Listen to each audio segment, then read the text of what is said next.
Welcome to the webinar. You have entered as an attendee in listen-only mode.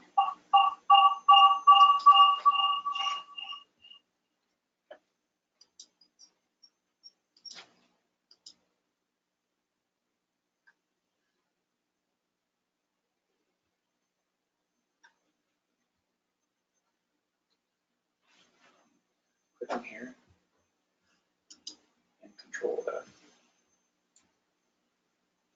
Never mind, control how to go to full screen.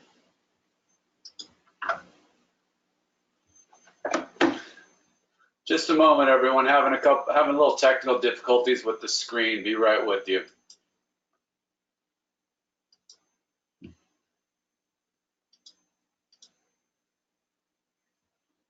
There we go. That should look a little bit better for everyone.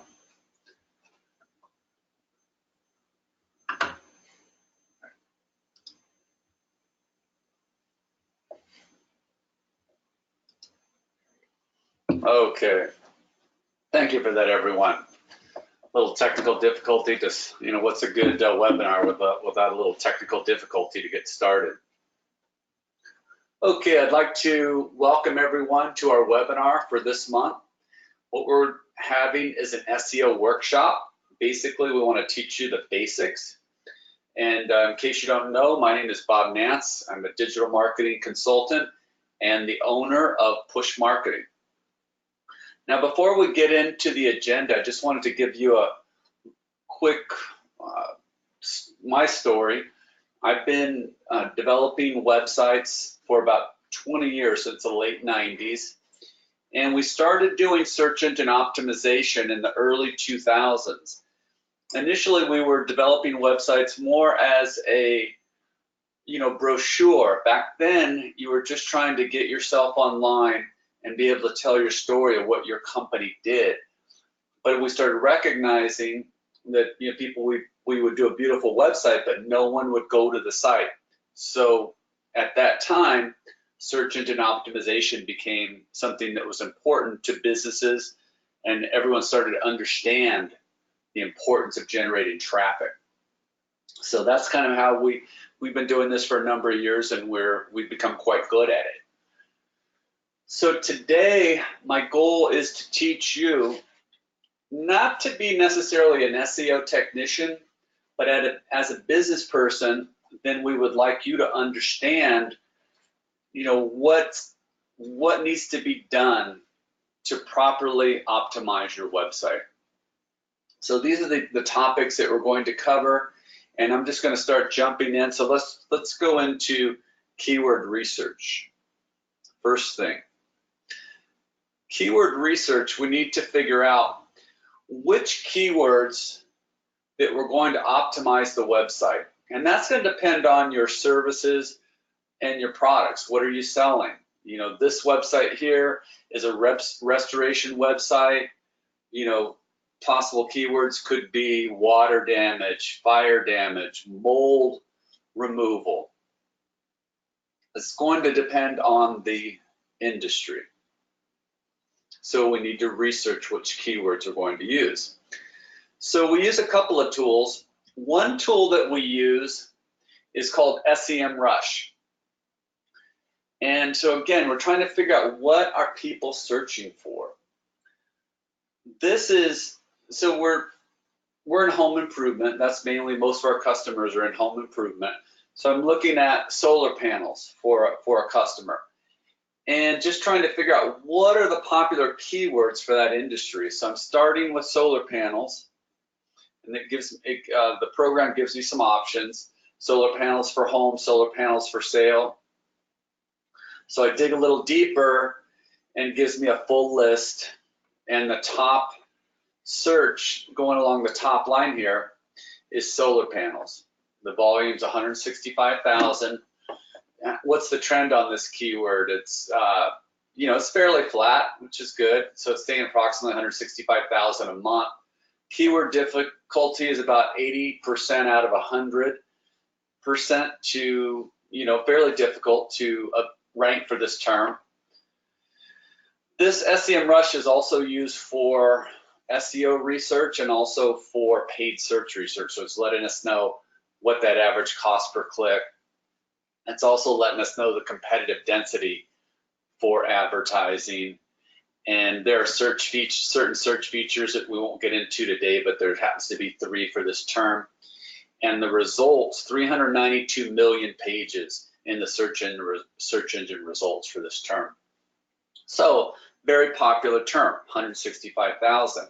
Might take us a while to rank for it, although we could rank for it locally if we were going after regionally, but if we want to go after it nationally, it's going to take us some work. But so we're just looking at keywords. Over here on the left, it gives us some what we call long tail or secondary keywords that you can add on. So we'll kind of show you what I mean here in the next slide.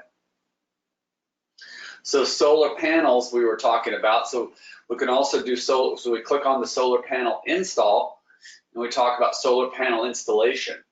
So if you are a solar panel company, then installation might be important to you, that you'd like to rank for that locally. We have 8,100 searches for that term. The trend is, somewhat a little bit on the upswing. Keyword difficulty, 75%, not easy, but not impossible. Cost per click, $12.99. It's a 0.99. It's a competitive term online. Gives us that search function and the results in the search engine pages. So that's another term. There's also some terms we might consider. Let's see, solar panel installers near me, possibly. Some of these terms down here that really relate to a solar installation company.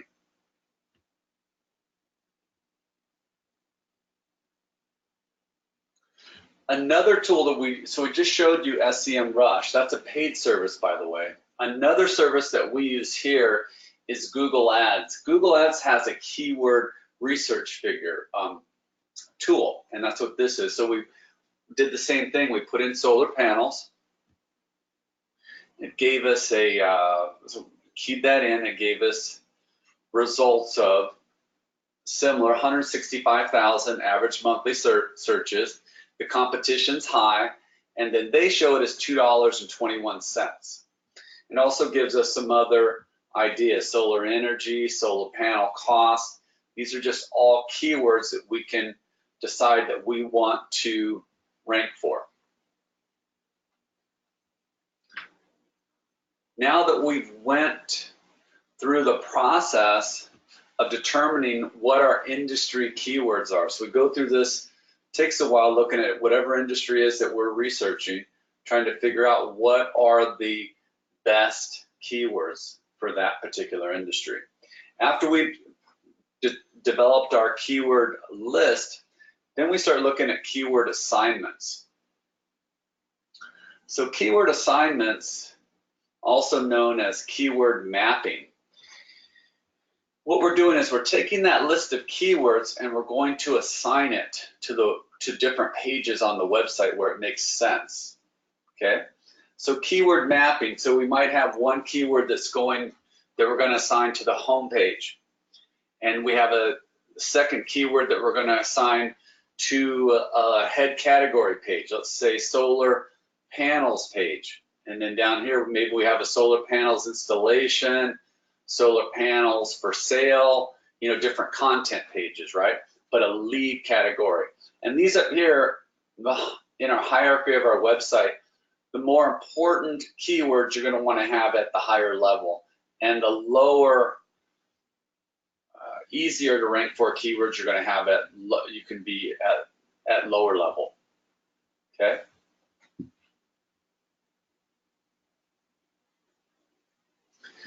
So this is a site that I'd just like to show you that is properly optimized, and it was so I can tell that this page was optimized for the term solar panels.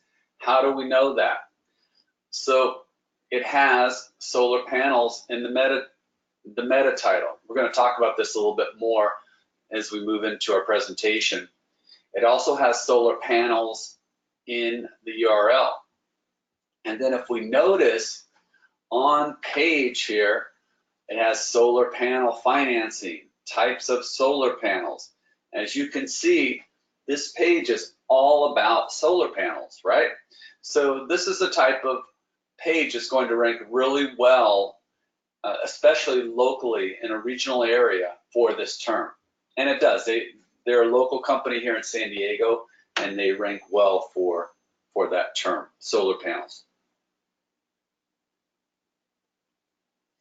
So what if you're trying to figure out your own website and you want to know, let's say solar panels, you were in the solar panels business and you wanted to find out, hey, what does Google think is the page on my website that I can rank for, that I have a chance to rank for solar panels.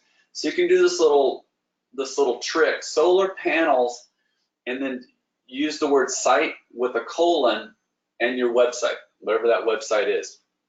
So we did this for Fusion Solar, and we found for solar panels, the one that's going to rank the easiest would be their homepage, solar panels. It's ranking for that because they have included that term in their meta title. They don't have it anywhere else in the meta description. Not necessarily, hasn't been optimized that well, but that would be something if you were looking at this site, then that would be the page that you would start with. Okay, let's consider this. If they had a category page that was about solar panels, then of course we would optimize that correctly. But at first glance, I would say that this is a small site and they don't have those sub pages. That's why they're ranking. Their homepage ranks. Okay, so keyword assignments. After we do the keyword assignments, we'll move into our metadata and tags. So let's talk about, first of all, let's talk about those meta titles and meta descriptions again. So I did this search here for a company, Sunline Energy, and it's our local pack that they're coming up in, but I want you to pay attention to the bottom here, where we have solar energy, solar panel installation services near you in, and it has this ellipsis, 3 dots, right? And then it has, below that, it says Sunline Energy offers high value PV solar panel installation and outstanding customer service. So those two items, we're looking at 3 items here. The headline is our meta title, then we have our URL, and then we have our meta description. So I want you to understand, those are the basics. Meta title is your headline, meta description is your body in your search results. And it's important that those include your keywords. So this is what that looks like in the code. If I go into the Sunline Energy website and I right-click on the page and look at the source code, then I can see solar panel installation services near you. And if you remember, we had that ellipsis here because this is too long. They should have stopped this at 60 characters, but they kept going, so so Google will cut it off. And this is their contents. The Sunline Energy offers high value PV solar installation, outstanding customer service. Want to lower your electricity bill? Contact us for a free quote. So that is the code, and it has their meta name description.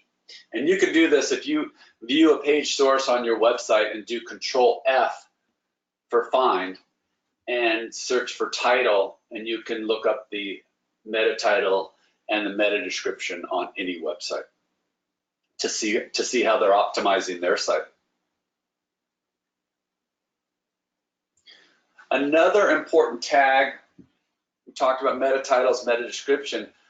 The next tag to consider is an H1 tag. And H1 is your headlines on your website. So it's important, let's say if we were optimizing this page for solar panels, then we would put the H1 tag on solar panels. We want Google to recognize that that's the most important tag on this page, solar panels. This page, for instance, is for another customer, and we've tagged this with slabs countertops as a heading is what the H1 is about. So we've let Google know that this is mainly about slabs and countertops, this particular page.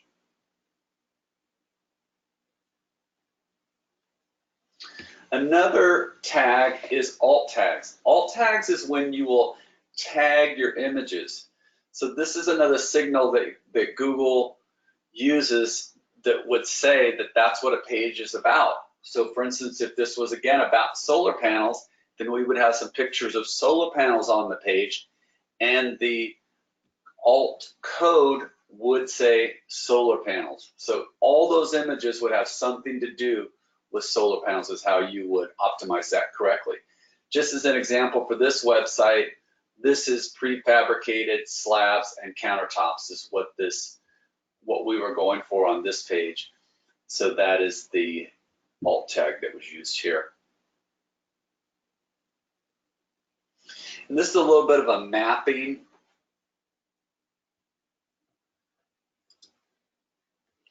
So what you'll do is map your keywords and your metadata.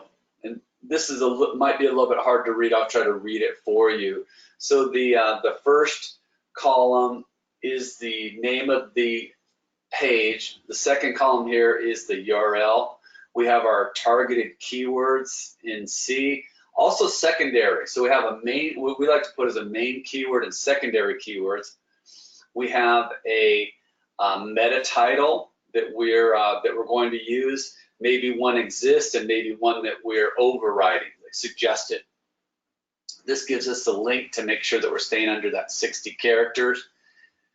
Then we start working on the meta description. Like this page didn't have a meta description, which is quite common. And so this is the suggested meta description that we're going to key in. And again, H1 tags, this is what was there, and this is the suggested H1. Then also H2s, we didn't talk about that. Those are the sub-headlines, and it's also a good idea to layer those in. And then any comments. That covers the H1s, the meta titles, and the meta descriptions, and this would be handed off to a programmer to implement. The alt tags would be, you use a different spreadsheet for the alt tags, because that's mainly you would take a page and you would list the image file, and then you'd say this image file I want to be named to name it this image file, this alt tag name, and then that also could be, after you prepared that spreadsheet, that could be passed along to your programmer to update those alt tags.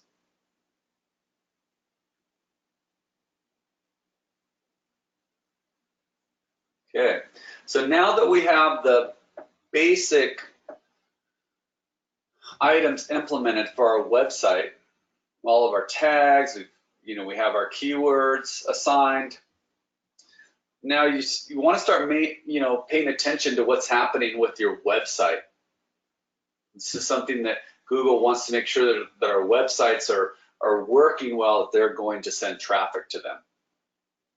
So one of the tools that you can use is Google Search Console. So Google Search Console has a few things. It's going to tell us the errors that we're having. So for instance, we have 34 errors on this page that we were looking at. And how many are, valid, excluded, warnings. And we can also go in and look a little bit, we'll look a little bit deeper at those errors in just a moment. We could take a look at the valid pages and just kind of see that we've been pretty steady. And valid means that these pages are indexed, that you could search for these and they would come up in a search results. 119,000 are excluded, and most of those are excluded for a reason. A lot of pages are not valuable, not useful for someone to see, so those are, we'll put a no index tag that we don't want Google to see those pages. So that would be the reason that some of those are excluded. This is if you click into the errors, it tells us the different errors that we're having. So this is showing a server error, 500, something wrong on the back end of the website that would be passed along. You could download these pages and give this to your programmer and say, we need this server error corrected. Some pages are marked no index, but they're in the sitemap. So we would, again, remove these from the site. Most likely we would take these out of the sitemap. and some URLs that are submitted are blocked, so we would probably pull those out of our submission. Down at the bottom, it tells us how many submitted and indexed. So 3,400 pages are indexed, and indexed but not submitted, 1,045.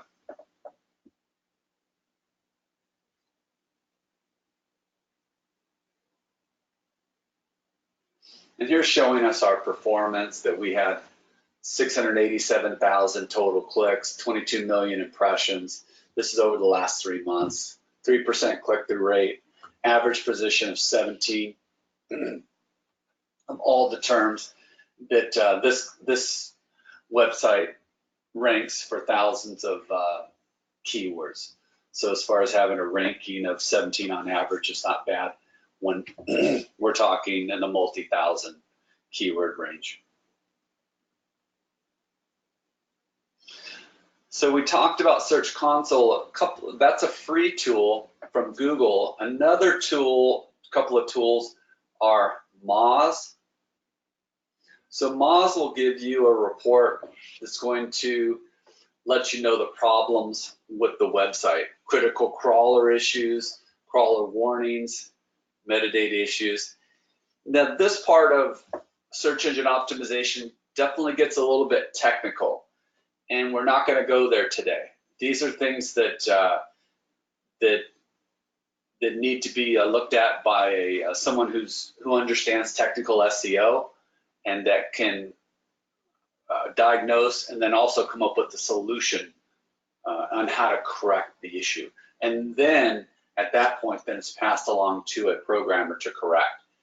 And it's a little bit of a work. It's not just to print out a spreadsheet and provide that to a programmer. It's someone that knows what they're doing to take care of that.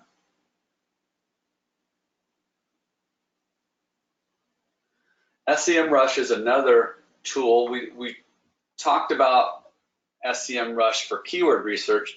They also have a site audit. So as far as a site audit, this website has 133 errors, 3,900 warnings, and some notices, okay?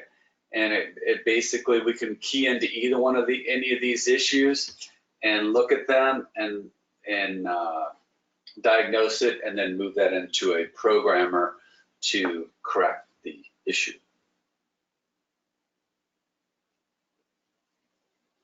All right, let's talk about sitemaps. Most of us are familiar with your typical sitemap that you go to the bottom of most websites, you'll notice that there's a sitemap link, and you'll click on it, and it's going to take you to a page something like this. Kind of tells you how to find things, how to navigate, everything on the site. So this is a customer that sells countertops and hardscape, and just helps you to navigate to where you'd want to go, right? And this is also good for us as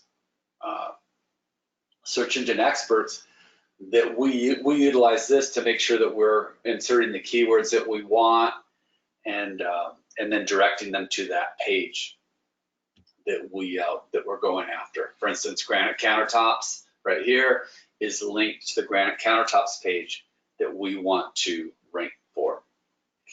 The term granite countertops. So this is an on-page sitemap. Another page that's very important is an XML sitemap. So an XML sitemap is a sitemap that's submitted through Google Search Console, and it lets Google know these are the pages that we would like to have indexed. Google, please index these. So we submit it, and then Google will crawl them and say, okay, we're going to take a lot of these. Google rarely will take all of them, and then they'll take them, and then they'll put them in their index, meaning that when somebody's searching for the term that we want to rank for, then our website has the opportunity to come up because it's indexed. If you ever de-index, that means there's no way that anyone can see you on Google. You're just not in the system, so to speak. So you need to do an XML sitemap. It looks something like this. It basically lists all of your URLs. Has some code about how often this changes and when it was last modified, and this is submitted to Google every so often, monthly, however often you feel your website is being updated and needs to be submitted. Okay, we're almost done. So let's talk about content development. So we have our website done. We've done all of our troubleshooting. We've submitted our sitemaps to Google Search Console. So everything's clean. We have everything how we want it, right? We have this beautiful site. Now, what else can we do on the site? We're not going to get into away from the site today. We're really talking about our website. What else can we do? So content development is the next thing that you're going to want to look at. Having a content strategy. So content strategy, we're talking about blogging here, is really creating high quality content. It's still what we use to help our customers rank in search engines. And the emphasis is always quality over quantity, that you really want to have well-written content. It used to be that you could have someone in another country just write something, and if it included the keywords and you put that on your blog, you could rank for it. But now you need to have professional writing.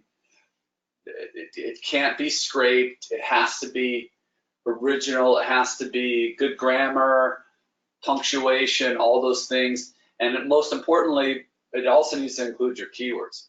So quality is important, and that's more important than quantity.